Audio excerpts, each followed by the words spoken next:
Colaboradora de Sin Línea MX y miembro de esta familia sin censura de las mesas de diálogo sin pelos en la lengua. Querida Laura, te mando un abrazo, ¿cómo estás? Hola, querido Vicente, buenos días. Saludos también a mi comadrita Lina Duarte y a toda la gente que está en el chat. Bienvenidos a esta mesa. Muchas gracias por permitirme ser parte de ella. Muchas gracias. Claro que sí, nuestra corresponsal Alina Duarte ya de regreso en México después de su cobertura en la Cumbre de las Américas y en la Cumbre de los Pueblos, esta contracumbre a la de las Américas que contó con la participación de miles de personas que salieron a marchar por las calles, y espero que no digamos muy fuerte lo que se dijo en la cumbre de estos pueblos que no están de acuerdo con las élites políticas que se reunieron con Joe Biden en Los Ángeles, porque les va a dar chorrillo a más de uno. Mi querida Lina, te saludo con mucho gusto. ¿Cómo estás? Hola, ¿qué tal, Vicente, Laura, a todo el equipo y a la audiencia de Sin Censura? Así es, ya regresamos después de esta cobertura que, híjole, todavía da mucho de qué hablar, pero la verdad feliz de todo el impacto. Vi varios de los videos que hicimos en esta cobertura de Sin Censura, para bien y para mal, rodar por muchos lugares, así que estoy muy satisfecha, ¿no? La gente también respondió bastante bien en esta cobertura, así que pues ya de regreso lista para comentar otros asuntos también, igual o más también interesantes. A ver, déjenme plantearles esto. Eso de buscar calderonizar a López Obrador. Me llama poderosamente la atención lo que publica Anabel Hernández en la Dolce Vele, porque precisamente va en ese sentido, de meter a López Obrador en el mismo saco de Calderón. Fíjese lo que publican. No voy a leer todo el artículo, pero voy a leer parte. Dice: tras la publicación de mi artículo en este espacio la semana pasada, el narcopacto electoral entre hijos y hermanos del Chapo con Morena, el cual causó profunda ámpula en Palacio Nacional y fue motivo de preocupación en Sinaloa, donde se fraguaron dichos acuerdos. Se supone que en estricto sentido, en materia ideológica, entre AMLO y Calderón hay un abismo. Uno dice encabezar un movimiento de izquierda que llama Cuarta Transformación. El segundo fue militante por décadas del Partido Acción Nacional de Derecha y fue candidato de ese partido en las elecciones presidenciales de 2006. AMLO acusó a Calderón de robarse la elección y desde entonces se supone que son enemigos declarados. Pero en realidad, en otros aspectos emblemáticos y profundos, ambos mandatarios se asemejan y tienen comportamientos e intereses en común, similares, más de lo que se piensa. Es posible que ahí esté la respuesta de por qué AMLO hasta ahora no ha denunciado penalmente a Calderón ante las instancias correspondientes, como lo obliga el Código Federal de Procedimientos Penales, que a la letra dice: quien en ejercicio de funciones públicas tenga conocimiento de la probable existencia de un hecho que la ley señale como delito, está obligado a denunciarlo inmediatamente al Ministerio Público, proporcionándole todos los datos que tuviere. Quien tenga el deber jurídico de denunciar y no lo haga, será acreedor a las sanciones correspondientes. Y dice Anabel: pero AMLO no ha denunciado penalmente a Calderón de narcotráfico, aunque lo acusa de ello. ¿Por qué? ¿Cómo ves, licenciada Laura Ceballos? Mira, Vicente, es un asco ver cómo se involuciona Carmen Aristegui, cómo involuciona Anabel Hernández, que las teníamos, me parece, como a dos mujeres de inteligencia y sensibilidad periodística de otro nivel, y las vemos como unas verdaderas voceras para quien les paga. Mira, de este artículo, esta pieza del Deutsche Welle, hay dos puntitos así, nada, bueno, tres, digamos que nos lo dividimos aquí con mi comadrita.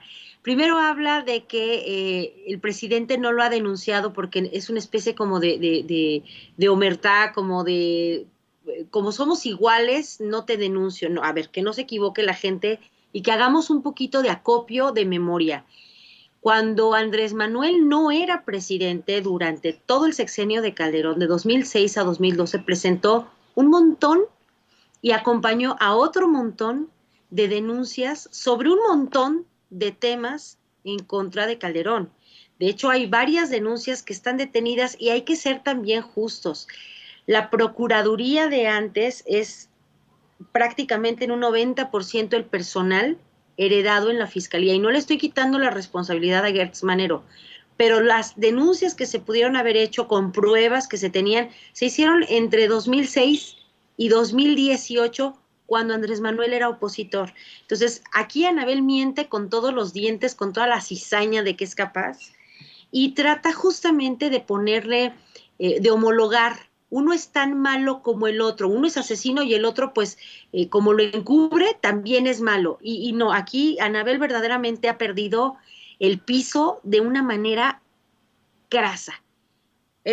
Son 4 puntos en los que ella trata de identificar a Andrés Manuel con el espurio. Primero, Andrés Manuel llegó con legitimidad y con legalidad y el espurio llegó por la puerta de atrás, como las ratas por la cañería se coló, así que desde ahí ya no son iguales. A Calderón nadie lo quiere, ni, bueno, probablemente su esposa y eso quién sabe, pero la gente de a pie no tolera ver a Calderón en público si no le mientan la madre. Andrés Manuel, la gente lo ama, lo abraza, lo quiere, porque encuentra la diferencia entre quien buscó todo el tiempo enriquecer y proteger a esa élite que le arropó y que le cobijó y que obviamente en pago pues enriqueció a lo estúpido, y Andrés Manuel abraza al pueblo. Y Andrés Manuel sale sin ese aparato brutal de 10,000 policías que los cuidaban a él o a Peña Nieto, a Fox, etcétera, porque la gente lo quiere legítimamente y entiende la gente que lo que hace Andrés Manuel es en función y en beneficio del pueblo. Entonces, estos 4 puntos, los primeros 2 dice militarización contra Guardia Nacional, que porque el primer día que llegó Andrés Manuel habló de la Guardia Nacional. Es que no entiende que hay que, perdón, nunca digo groserías, pero no entiende que hay que revertir un tobogán de mierda que ellos hicieron y quieren que en 3 años se revierta la porquería que ellos causaron, esta devastación, esta rotura del tejido social, este rompimiento de valores, esta falta de legalidad, de Estado de Derecho. Lo quieren perfecto en 3 años y Anabel se atreve verdaderamente a comparar ambas acciones, no se da cuenta de que antes era el ejército y quienes les ordenaban a atacar a la población civil, quienes violaban, como por ejemplo a estas mujeres a las que una de ellas resultó que murió no por la violación masiva, sino por una infección estomacal. Eso es lo que el ejército hacía, violaba no solamente a nivel físico, sino a nivel burocrático, a nivel imposición de la fuerza a los pueblos, y hoy la Guardia Nacional está haciendo otra cosa, está resguardando, está protegiendo, no vaya ataque a la población. Los 2 o 3 hechos que se han dado de manera poco afortunada, aislada, han sido puestos en el momento, bajo investigación, los han separado, los han castigado por la ley marcial y por la ley judicial correspondiente. Entonces ahí no hay una sola diferencia. Y el segundo punto, en donde todos caen redonditos de la misma manera, es que, bueno, Calderón protegió al cártel de Sinaloa, pero Andrés Manuel saludó a la mamá del Chapo. A ver, vamos a ser sinceros.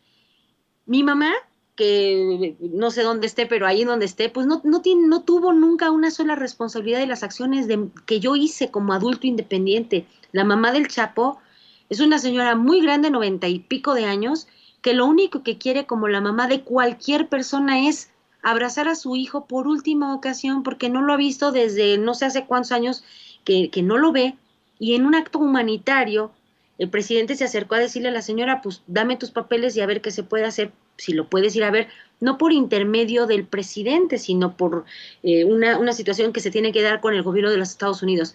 No es lo mismo saludar a un pariente de un, en este caso, narcotraficante, que ser el compadre y el empleado de, no el narcotraficante que ellos, porque además de eso habría que hablar mucho. El Chapo nada más fue el elegido para cubrir la expectativa. El jefe del cártel de Sinaloa no es el Chapo, es el Mayo Zambada, y es el que era el compadre prácticamente de García Luna y de Calderón. El Chapo era el de los chescos, y hay que hablarlo así, es al que ofrecieron para que fuera el rostro visible y al que tenían que atrapar. Y no le estoy defendiendo, digo, es un sicario, es una porquería de persona, pero él no es el jefe del cártel. El jefe del cártel es el Mayo Zambada, y eso lo sabe Anabel Cascabel Hernández, y lo sabe pues todo el mundo, y era con quien verdaderamente se tenían los tratos entre García Luna, triangulados para beneficiar a Felipe Calderón. Entonces, cuando leemos a esta mujer que verdaderamente se ha perdido en su verborrea y cree que su verdad es la verdad, no está dando cuenta de una interpretación de lo que ella ve, de su parte de verdad, y nos trata de eso, de hacer una homologación de uno es tan malo como el otro, para que no alcancemos a ver todo lo bueno que el presidente está haciendo a favor de los ciudadanos. Y es ahí en donde pierden. Y pues la verdad, con estos dos puntos quiero yo terminar, porque mi padrita va a tener una opinión incluso más detallada, pero sí es un asco que veamos hoy a Cascabel Hernández y a Carmen Aristegui hechas un basilisco en contra del presidente, y pues es inexplicable su cambio, a menos de que tenga otras vertientes, otros, no sé, condicionantes, ¿no? Así es. También pido tu opinión sobre esto de meter en el mismo saco al presidente Andrés Manuel López Obrador, al del expresidente Felipe Calderón. De entrada suena extraño, extrañísimo, pero bueno, ahí está. No me lo estoy inventando. Es de autoría de Anabel Hernández, quien ha sido cuestionada incluso ya en la mañanera, en el quién es quién, que dirige Ana Elizabeth García Vilchis, y bueno, de lo que también ha hecho eco el presidente Andrés Manuel López Obrador. Bien, yo creo que estamos ante un momento en donde tenemos la fortuna de mostrar todos estos claroscuros, ¿no? De una política, de un quehacer político que en otros momentos se presentaba incuestionable. Es muy delicado, ¿no? Hablar en este país de narcotráfico, porque no estamos hablando de un partido de fútbol, no estamos hablando de un partido de béisbol, no estamos hablando de un juego en una cantina, qué sé yo, ¿no? El narcotráfico ha mermado en toda la estructura, pero sobre todo en la vida de millones de mexicanos y mexicanas de mil formas, ¿no? Nos ha arrebatado a familiares, nos ha arrebatado a nuestros paisanos y paisanas que se fueron exiliados, exiliadas, ¿no? A Estados Unidos, a otros países. Nos ha arrebatado mucho, incluso en muchas latitudes, la esperanza, ¿no? Yo lo decía en varios momentos, tanto en la campaña de juicio expresidentes como en la consulta de revocación, no se dimensiona a veces desde los escritorios de ciertos periodistas o ciertos académicos, académicas, lo que significa realmente vivir en este país.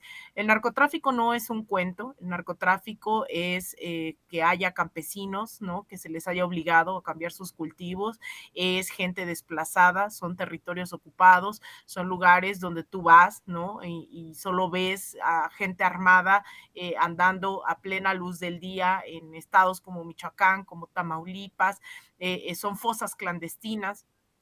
Y hablar con cero sensibilidad de estos temas me parece, además de irresponsable, me parece un acto de traición, ¿no? A toda la ciudadanía mexicana, que creo que se merece información clara, transparente, con datos duros, y que hoy estamos ante esto que comenta Laura, ¿no? Yo creo que pensar que podemos cambiar las cosas, incluso yo lo he dicho muchas veces, que bueno, que yo no soy el presidente, yo soy la presidenta de este país, porque yo no me imagino cómo se tiene que arreglar un país de estas dimensiones, ¿no? Que pienso de verdad en lo que me ha tocado ver, ¿no? En este país, a mujeres buscando a sus hijos en fosas clandestinas, haciendo y excavando hoyos por todo el país, gente de Centroamérica que también viene a nuestro país a buscar a sus hijos, a sus hijas, gente que no tiene paz desde hace muchos años porque no saben dónde están, ¿no? Sus familiares.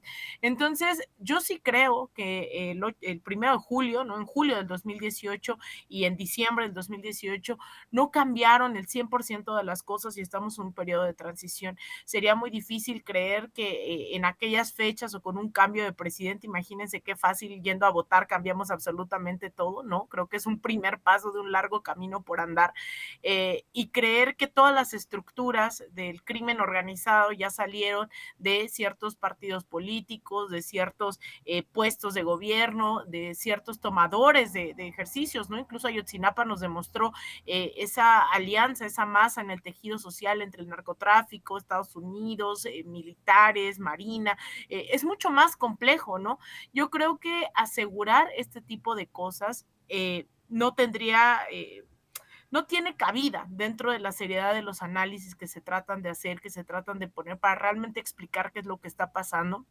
Y a la par, yo celebro que estemos cuestionando, ¿no? Absolutamente todo, que estemos diciendo, y sobre todo yo creo que tendríamos que estar escuchando a esa gente que ha caminado buscando a sus hijos, a sus hijas, que han estado metidas en el análisis de estos temas y que no son ocurrencias el plantear cómo solucionar estas crisis en las que ellos y ellas nos embarcaron, ¿no? Y hablo del PAN específicamente, hablo de que comparar hoy a un genocida, a un personaje de tal criminalidad como lo es Felipe Calderón con lo que hoy está ocurriendo, es estar nublado, ¿no? Yo no sé si por intereses particulares, ¿no? De ciertos empresarios o incluso de ciertos grupos del poder, me parece irresponsable también, pero sobre todo creo que la ciudadanía hoy está diciendo basta, ¿no? De estas simplezas, de estos análisis, hay mucho que cuestionar, lo hemos hecho en este espacio, hemos hablado del rol o no que puede tener la Guardia Nacional, hemos hablado de hacia dónde, ¿no? Se tiene que orientar las políticas públicas, hemos hablado de la necesidad de llegar al fondo de la raíz con temas de educación, de salud, de vivienda, el reconstruir una sociedad que nos dejó esta mal llamada guerra contra el narcotráfico, de la cual definitivamente todavía no salimos, aunque hayamos cambiado de presidente y en algunos lugares de gobernador o de alcaldes y alcaldesas. Yo creo que el camino todavía es muy largo, pero esto poco abona al debate y a la construcción de un mundo y sobre todo un México, ¿no? Que nos merecemos. Hoy el presidente mandó un mensaje para los legisladores de la alianza PRIAN-RD, a los peones de Claudio X González, que siguiendo la línea que les ha tirado Claudio X González y han replicado Marco Cortés, Alito Moreno y el muy chucho de Zambrano, de que van a votar en contra de todas las reformas, que no va a haber manera de que se saquen adelante reformas constitucionales de aquí en adelante, pues que de plano no vayan a trabajar, pero que tampoco cobren, dice el presidente. Vamos a ver y escuchar lo que dijo el presidente y me dan su opinión Laura, Alina, aquí en Sin Censura. Ahora que los diputados dicen,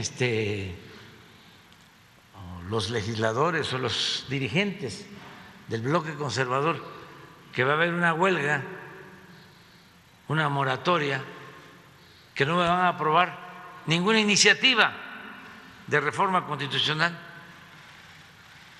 Imagínense qué legisladores.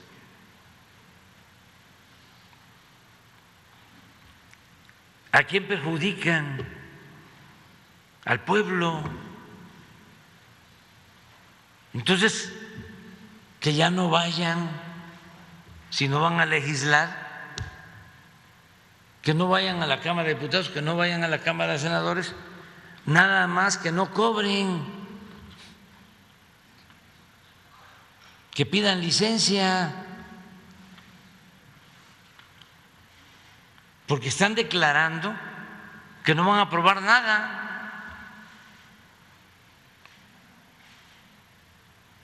Nada. Yo suscribo lo que dice el presidente Andrés Manuel López Obrador, Laura Ceballos, porque de antemano están diciendo lo que van a hacer, pues ¿para qué van a trabajar? Pues que no se hagan tontos. Me quedé con ganas de decir una grosería, pero bueno, me voy a aguantar. Sí, que no se hagan tontos, mi querida Laura Ceballos. Que no se hagan penguejes. Mira, Vicente, la verdad es que buscando, ni en el Diccionario Jurídico Mexicano, ni en ninguna legislación, ni en el reglamento de la Cámara de Diputados o la Cámara de Senadores, no existe en México esta figura de moratoria constitucional, ni moratoria legislativa. Esta es una figura que vinieron a agarrar de un documento que presentó la European Banking Authority justamente en función de una situación que fue el COVID-19, una moratoria legislativa que después derivó para una explicación de una moratoria de pagos. La mora es la dilación en el tiempo de una deuda. Es decir, si debo, no tengo, dame 6 meses, 8 meses, 1 año, 5, 20. esta moratoria legislativa como tal no existe, es una figura que ellos están inventando. Ya salieron estos legisladores chistosísimos del PAN a decir una serie de explicaciones y unas maromas para dar a conocer su postura. Es cierto esto que dice el presidente, si no tienen ganas de trabajar, pues que le borren. Ellos quieren unas vacaciones pagadas de aquí a que termine el sexenio. Creo que es evidente. Si vamos a la Cámara de Diputados y vemos diputado por diputado, el número de iniciativas que ellos han iniciado es que es 5-95 en función de compararlos con Morena. Han hecho todo lo posible por no avanzar. Y sí entiendo perfecto que su posición de oposición, de opositodo, solo les da para decir que no a todo. Pero en este momento creo que urge que se revise la pertinencia de que dejen de acudir, pero si dejan de acudir y dejan de hacer el trabajo para el que están contratados, porque esa es una contratación, el pueblo los contrata por un periodo de 3 años o de 6 años en el caso de los legisladores de la Cámara de Senadores, y no van a trabajar, perdóname, pero en la ley laboral, si tú no te presentas a trabajar al tercer día, te corren.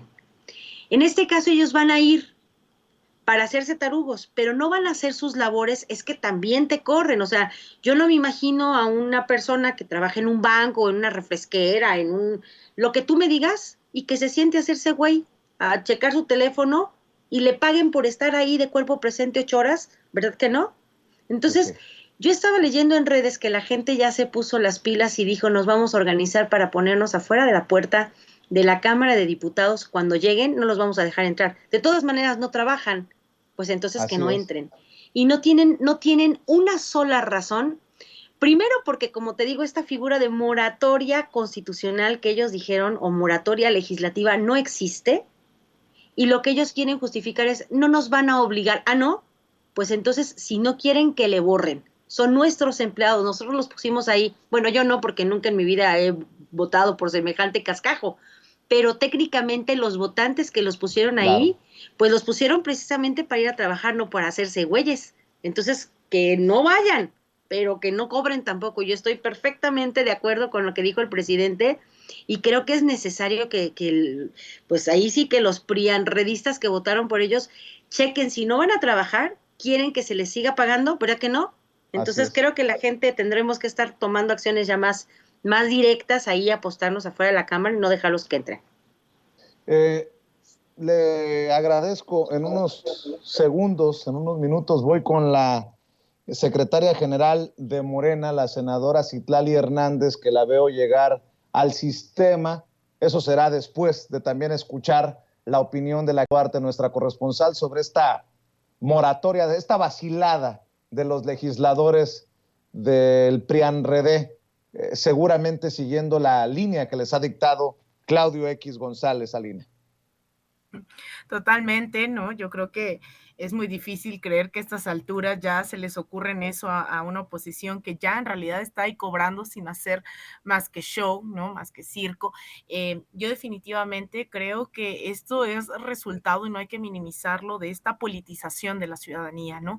Que ha tenido con lupa durante toda esta legislación, ya un poco tiempo atrás también, no nada más de estos últimos años, ha tenido ahí con la lupa encima de todas estas personas que antes ni siquiera sabían sus nombres, ¿no? Que ni siquiera era como un gran tema, ¿no? Dentro de la vida pública en este país, el qué hacían, el qué decían, el por qué lo hacían, y hoy de repente todo cobra sentido y se expresa en una base politizada, en una base queriendo participar de la vida pública de este país y que ya no se conforma, ¿no? Con simplemente ir a votar, sino que les está siguiendo el paso y ahora saben y cuestionan lo que dice, lo mismo en la Cámara de Diputados que en la Cámara de Senadores, ¿no? Que si es una Lili Telles o que si es un Gabriel Cuadri, y esa parte hay que celebrarla, el hecho de que hoy el presidente López Obrador tenga que pronunciarse, ¿no? Y decir pues que no cobren. Creo que eso no es solamente el clamor presidencial, eso es un clamor de una ciudadanía cansada de ver que sus intereses no están reflejados dentro del debate público, dentro del debate legislativo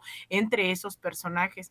Yo creo que tenemos también ahí un gran reto, porque es verdad, ¿no? Que ellos representan no solamente los intereses de Claudio X González, y yo se lo he dicho ahora que mencionas ahí a Citlali, se lo he dicho a compañeros, a gente que yo los veo, ¿no? En las calles que están participando en esta llamada cuarta transformación, que también ahí hay un reto, ¿no? En un reto de formación política, un reto de elevar el nivel del debate, porque hay gente que sin pertenecer a estas oligarquías, a estos grupos, ¿no? Que tienen poder, ¿no? Todavía por la vía de los hechos, de facto, estos grupos empresariales que a veces se visten de vino tinto. Yo sí creo que hay gente que todavía está ahí muy confundida, ¿no? Y que se siente representada por estos discursos de odio sin pertenecer a una clase alta, dominante, oligárquica, ¿no? Es gente de a pie como nosotros, nosotras, que al final sigue consumiendo esos viejos medios corporativos, que sigue politizándose a través de ciertos actores en redes sociales. Y yo creo que ahí está el reto, ¿no? El tratar de seguir avanzando, ojo, no de homogeneizar las ideas, porque creo que dentro de la pluralidad se construyen esos procesos tremendamente fuertes, ¿no? Sólidos, pero sí de repensar que hay un sector que votó democráticamente por un Gabriel Cuadri, por una Margarita Zavala, y decir qué está pasando, ¿no? Sí. ¿Qué está fallando para que hoy esta bola de zánganos vengan a decir no quiero trabajar y de todas maneras voy a seguir cobrando desde el erario público? Así que bueno, creo que hay muchas aristas todavía que fortalecer, Vicente. Querida Alina, ¿por qué no cerramos invitando a la gente a tus redes sociales, por cierto? Ay, Alina, claro. ¿Cómo haces enojar a la gente desde Los Ángeles? Ya hablaremos de eso en la noche o mañana, si gustas, porque creo que es un tema que tenemos que abordar, lo que ocurrió con la comunidad mexicana, y bueno, pues hay que hacerlo sin censura. Mi querida Alina, ¿en dónde te buscan? ¿En dónde te apoyan? Gracias, Vicente. Pues a mí me encuentran @Alina Duarte_ en Twitter, en Instagram _Alina Duarte, en facebook.com/Alina Duarte Periodista, también mi canal de YouTube. Ahí me encuentran y ya saben cómo soy, así que pues ahí pueden encontrar todo ese tipo de cuestionamientos a todo el mundo sin censura. Te mando un abrazo, Vicente, a ti, a mi comadre Laura, a todo el equipo, al auditorio de Sin Censura. Claro que sí, nosotros también te mandamos un abrazo, Alina. Laura Ceballos, cerremos invitando a la gente a tus espacios, a tus trincheras, por favor. Muchas gracias, Vicente. Estoy, ya saben, como siempre, en Sin Línea MX a las 11 de la mañana, de lunes a viernes, cuando no hay que trabajar de abogada. Y pues los espero ahí. En mi Twitter soy @CeballosLaura, en Facebook soy Laura Ceballos. Y pues muy a la orden, muchísimas gracias a todos los compañeros que han ido justamente a mi canal, a mis programas, para ser parte de la gente que nos sigue también en Sin Línea. Gracias, porque siempre que me los encuentro por acá me saludan con mucha alegría. Un saludo enorme a mi comadrita, qué bueno que haga enojar a la gente, pero hay que enterarnos bien del chisme, así que no se pierdan lo que nos tiene que decir doña Alina. Y un saludo enorme a doña Citlali, que ojalá y que de repente tenga yo oportunidad de platicar con ella, porque hay mucho, mucho, mucho que platicar con ella. Muchísimas gracias, Vicente. Claro que sí, te agradezco, Laura Ceballos. Estamos al pendiente. Un abrazo. Laura Ceballos, la licenciada Laura Ceballos y nuestra corresponsal Alina Duarte hablando con nosotros sin censura.